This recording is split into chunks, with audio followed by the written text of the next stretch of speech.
The Avatar universe is full of powerful benders, but among these countless benders, some hold a power far beyond the rest. These are our top 10 picks for the strongest characters in the Avatar universe. To start us off, we have Prince Zuko.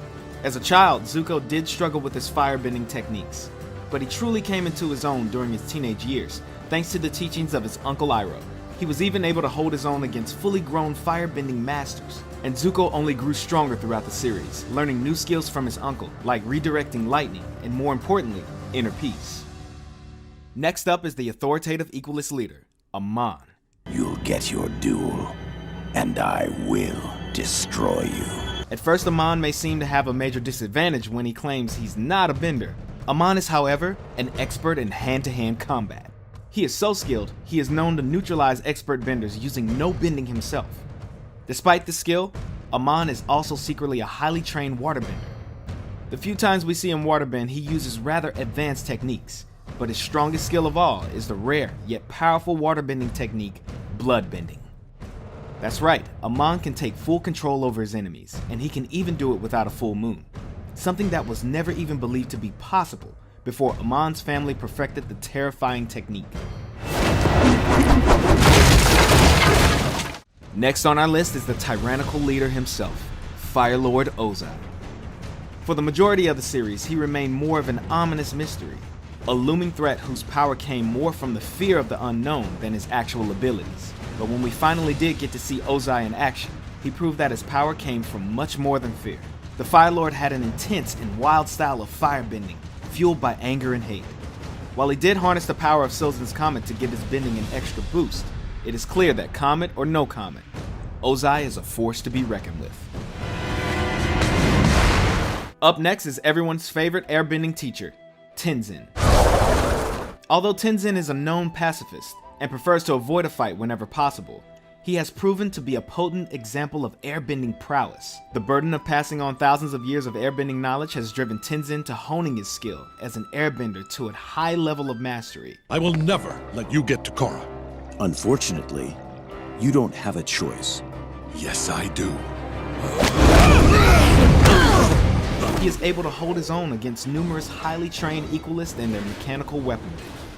He arguably got the better of the infamous Zahir, keeping the villain on the defense and demonstrating his bending superiority, before losing due to a little more than some bad luck.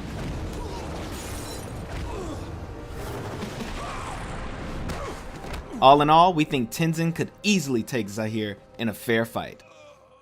Strength seems to run in the family because our next entry is Tenzin's mother, Katara.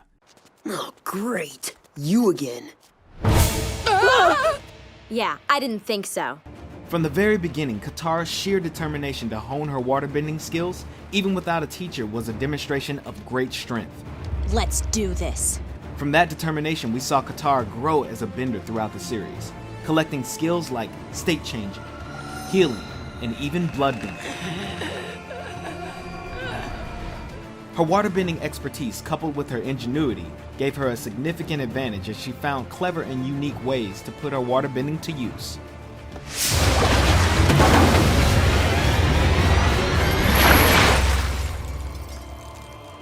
Although Azula is only 14 years old, she is regarded as one of the most fearsome firebenders of her time. After mastering the basics of firebending at a very young age, her flames held such an intense heat that they developed a signature blue color. In addition to her standard firebending, she quickly advanced onto more complicated powers, like the ability to generate and control lightning, which is regarded as one of the most powerful and dangerous techniques in a firebender's arsenal. She has also proven time and time again to be a skilled combatant and strategist, and was often able to use her smooth demeanor to get inside her opponent's head. Azula's cold and relentless personality added to her immense physical power that made her a fierce leader, as well as a frighteningly dangerous foe to any who would dare cross her. What is wrong with that child? Next up is Toph Beifong, aka the Blind Bandit. I am the greatest earthbender in the world! Don't you two dunderheads ever forget it! Though you wouldn't know it by visiting her home in Ba Sing Se, Toph is an earthbending prodigy. Her mastery of the craft allowed her to perfect the technique of using earthbending to detect vibrations in the ground, giving her a hyper-awareness of her surroundings. Not only did this replace her sight, but it allowed her to anticipate her enemy's every move and could even inform her if someone was lying. He's not lying. How can you tell? I can feel his breathing and heartbeat. When people lie, there's a physical reaction. He's telling the truth. And we haven't even scratched the surface. Toph is able to use her earthbending for countless applications, whether it's to protect her allies, immobilize her enemies, or even mobilize herself. Toph has a skill for almost any situation. Need a ride? She has even gone as far as to invent and master an entirely new form of bending. Have I ever mentioned how sweet it is that you invented metal bending? You could stand to mention it more. When Toph runs into something she struggles with, she puts her rock-like willpower to the task until she's mastered that as well. Woo! Toph, you rule. Don't let his good nature fool you, because beneath Iroh's optimism and wisdom comes a raw power that only experience can bring. As one of the few firebenders of his time that understood how to firebend without resorting to anger, Iroh had a high level of mastery over the art. Though he would usually prefer to avoid a fight, he was not afraid to demonstrate his ability if the need presented itself.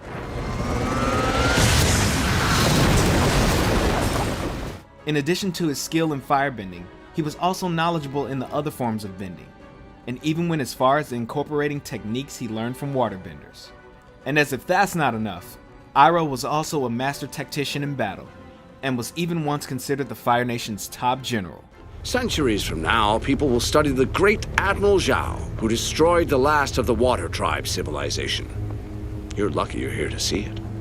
Be careful what you wish for, Admiral.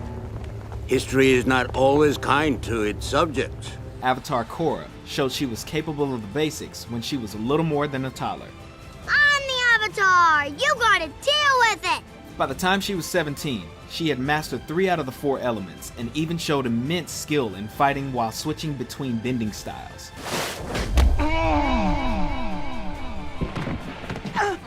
Chump. Water, fire, and earthbending came to her as naturally as breathing, as she pulled off advanced techniques with little hesitation. While she initially struggled with airbending, she eventually proved she could master that as well, and even fight using only airbending when needed. Punch, punch, punch! See? Mastered. Her grasp over the physical aspect of bending was so strong that she was able to use it to take down some of the most powerful forces in the world. With Katara as her teacher, she was also able to master the technique of healing, and through Unalaq she learned to bend the spirits, only adding to her status of one of the most powerful benders that the world has ever seen. Go in peace. Finally, we have the last airbender himself, Avatar Aang. Before Aang even knew he was the Avatar, he was an airbending prodigy, reaching the rank of master by the young age of 12, making him the youngest airbending master in history. Aang's real test would be in his mission to end the 100-Year War and bring peace to the world. And that's where he would demonstrate his true power. When Aang began his journey, he only knew how to airbend, and had less than a year to learn and master the other 3 elements. While he was playful and often lighthearted, he proved to be a determined student when he focused his efforts, and became proficient in waterbending, earthbending, and firebending in record time. While he did gain a high level of expertise in the physical aspect of bending, it is in the spiritual aspect where he really excelled. Thanks to his training from the Air Nomad monks, Aang demonstrated a calmness of mind and a level of wisdom far beyond his years. This spiritual strength was only amplified after Aang's training with Guru Pratik and learned to unlock his 7 chakras. Aang was even able to learn an entirely new form of bending, energy bending. This ancient and forgotten art allowed Aang to bend the energy inside of others, and even remove their bending abilities entirely. Aang's physical and spiritual power, as well as his own unbendable spirit, were what ultimately allowed him to take down the Fire Lord and end the 100-Year War.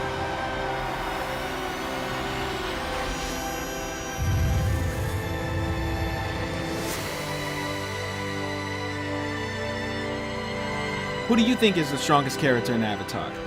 Let us know in the comments below. That lemur! He's earthbending! No, you idiot, it's the girl! Oh, of course. Nick Rewind is all about classic Nickelodeon. Want more? Like and comment below. And don't forget to subscribe to the Nick Rewind channel and hit the bell icon so you never miss a new video.